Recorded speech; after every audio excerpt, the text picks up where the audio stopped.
Haleluya, shalom kepada semua sahabat-sahabat saya.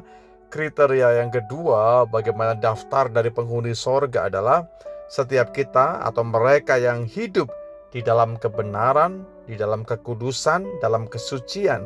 Mengacu dari Ibrani pasal 12 ayat yang ke-14 berkata, tanpa kekudusan tidak seorang pun akan melihat Tuhan. Jelas sekali, tanpa kekudusan. Pertanyaannya adalah begini, sampai titik mana kita mengalami kekudusan?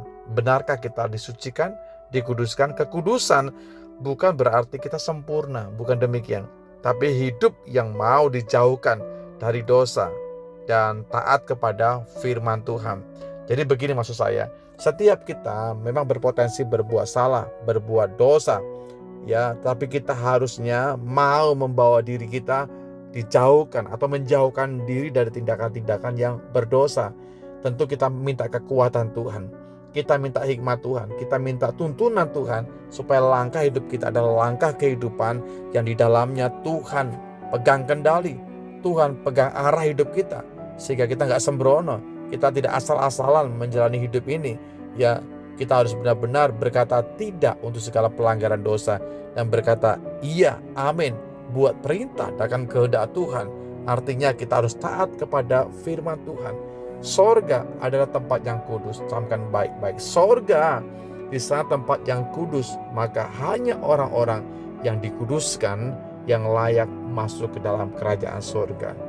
Wow, ini luar biasa saudaraku. Mari bersama-sama, siapapun kita, saya berbicara pun acap kali berbuat salah, pernah juga berbuat dosa melalui ucapan, perbuatan, tindakan, bahkan pikiran kita. Tapi sekali lagi kita minta ampun kepada Tuhan. Tuhan, ampuni aku, sucikan hidupku. Saya percaya ketika kita minta pengampunan kepada Tuhan, maka ada tangan Tuhan yang menyentuh hati kita, menjamah kita, mengampuni kita atas segala dosa.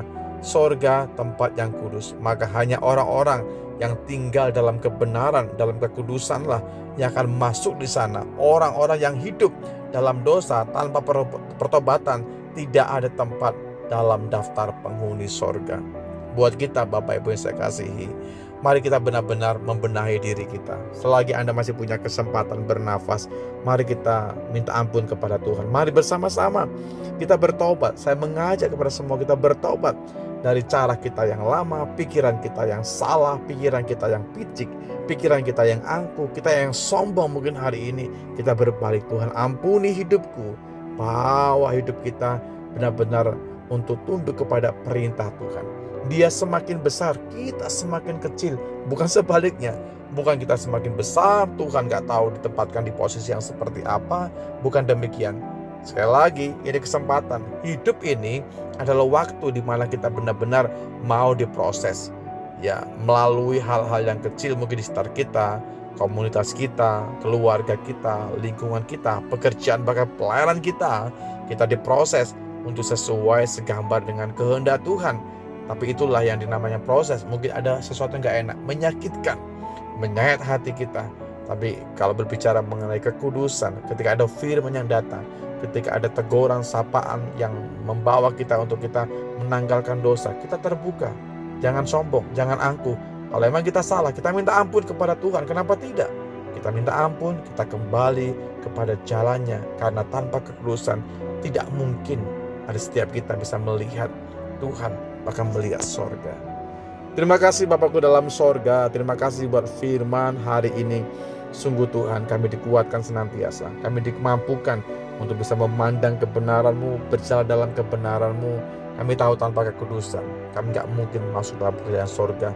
Kami bersyukur ada kuasa darah Anak Domba Allah yang menyucikan kami, menebus kami, melayakkan kami Tuhan, sehingga kami yang jauh dibuat menjadi dekat kembali. Kami yang hina, kami yang kotor, kami yang picik, kami yang keliru, Tuhan basuh kami kembali. Tuhan bawa kami, Tuhan bawa ke arah yang benar, ke jalan yang benar. Dalam posisi, dalam kebenaran-Mu kami dibawa untuk kami bisa menikmati kehidupan kami yang sesungguhnya. Terima kasih buat anugerah-Mu. Anugerah-Mu besar, sangat besar sekali buat kami. Sebab itu kami bersyukur, kami akan membawa hidup kami dalam jalan-jalan-Mu ya Tuhan. Dalam berkat nama-Mu Tuhan kami Yesus Kristus, kami sudah berdoa dan bersyukur. Amin.